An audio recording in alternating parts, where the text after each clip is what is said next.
Donc je vous fais cette petite vidéo pour vous montrer l'hôtel dans lequel on reste à Fuerteventura durant tout notre séjour. C'est assez nouveau pour nous justement de rester dans le même logement durant tout un séjour. En général, on aime bien changer, notamment pour deux raisons. C'est qu'on travaille depuis notre logement. En général, on va pas trop dans les coworking, donc depuis notre chambre, les espaces communs. Donc changer d'hôtel aussi, ça nous permet d'être stimulés, changer d'environnement. Et puis en plus ça permet aussi de découvrir de nouveaux quartiers, par exemple dans le sein d'une même ville, de changer.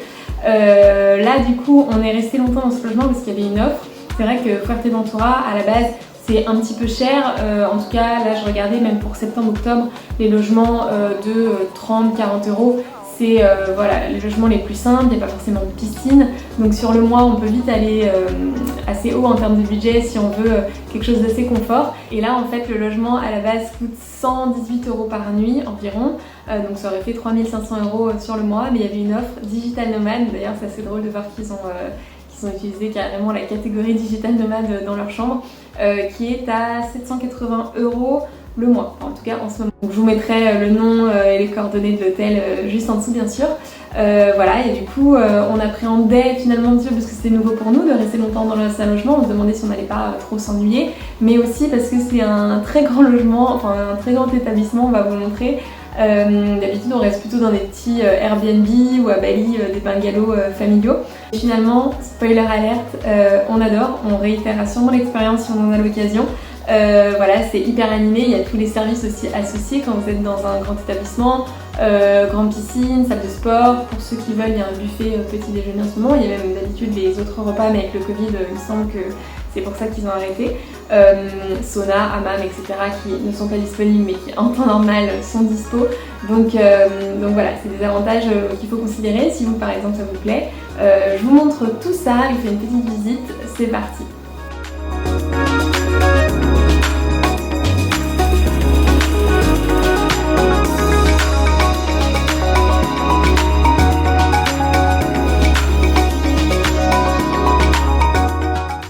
Donc voici la piscine, il est 9 h du matin,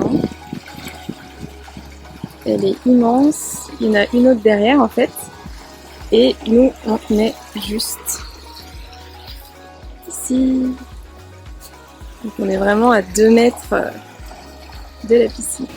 Donc l'hôtel est vraiment immense, il y a je pense 200 ou 300 logements. Voilà, il y a plein de logements comme ça, des appartes en fait, avec un petit étage et plein de plantes, enfin voilà, je vous montrerai, il y a 2 piscines, donc c'est vraiment immense, des palmiers de partout, on se croirait presque dans un jardin botanique. Et donc du coup, je vais vous faire visiter tous les recoins. Donc on a même un petit espace buanderie, donc machine à laver, sèche-linge. C'est bête mais quand on est nomade c'est assez pratique parce que voilà on reste longtemps donc on fait plusieurs machines. Il n'y a pas trop à se déplacer. Ça coûte 4 € la machine et 4 € le séchage. Mais bon honnêtement vu les températures on fait tout sécher chez nous. Donc là vous avez l'espace petit-déj, il me semble qu'il y a de la restauration en temps normal mais avec le Covid là du coup ils font pas tous les repas, c'est 6 € par personne par adulte.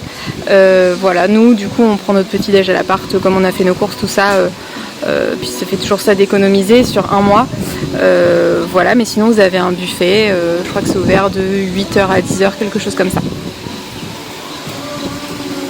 Et donc là on est parti vers l'espace de coworking et je vous montrerai ensuite la salle de sport. Donc ici on a l'espace de coworking.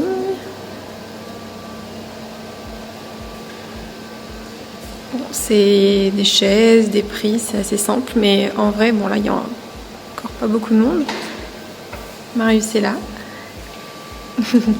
Mais souvent c'est blindé de nomades comme nous.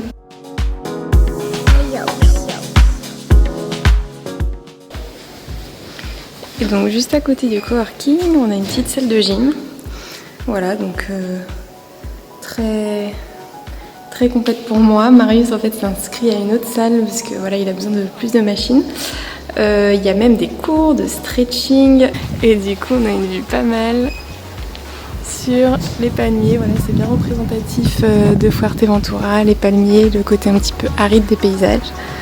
Donc très sympa si vous n'êtes pas trop motivé pour aller faire du sport comme moi en dehors et que vous avez juste envie de faire quelques mètres pour faire votre BA de la journée.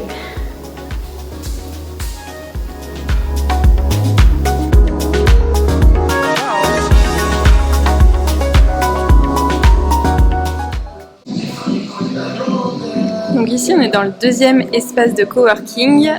Comme vous voyez, il est juste à côté de la piscine. Donc vraiment littéralement voici notre place. Enfin, on choisit quand elle est à l'ombre.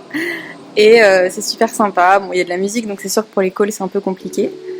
Mais c'est encore un espace de plus. Puisque comme on vous le montre, il y en a pas mal au choix.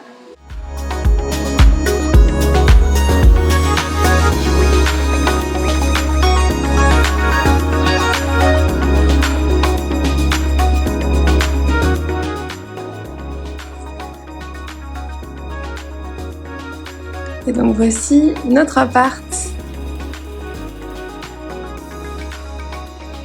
Donc bon, il n'y a rien d'extraordinaire on va dire, mais c'est vraiment pour le rapport qualité-prix. Salle de bain, classique, hein. Et la chambre.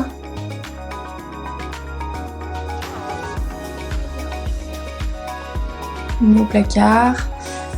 Voilà, c'est vraiment par rapport au rapport qualité-prix, donc bien sûr là c'est trop cool, on a la cuisine tout équipée, bon c'est pas du tout servi du four, ni trop du micro-ondes, mais comme vous le disiez dans le podcast logement, parfois il y a marqué kitchenette et il y a juste une bouilloire et un frigo, donc notamment les plaques, ça pour nous c'est indispensable quand on reste longtemps. Et donc un autre endroit de l'hôtel qu'on kiffe trop, c'est ce terrain de basket, hand, pourquoi pas foot, hein. Et voilà, c'est juste derrière. D'ailleurs, notre logement doit être par ici. Je pense que c'est celui-là en face ou celui-là. Voilà, donc faut faire le tour, mais c'est juste à côté. Donc voici la salle de jeu dont je vous parlais.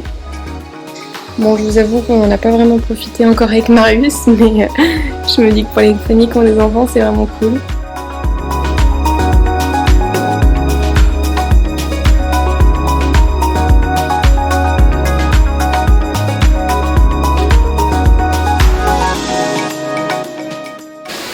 Donc là, voilà, vous avez même un parc de jeux pour les enfants et encore une fois, tout un espace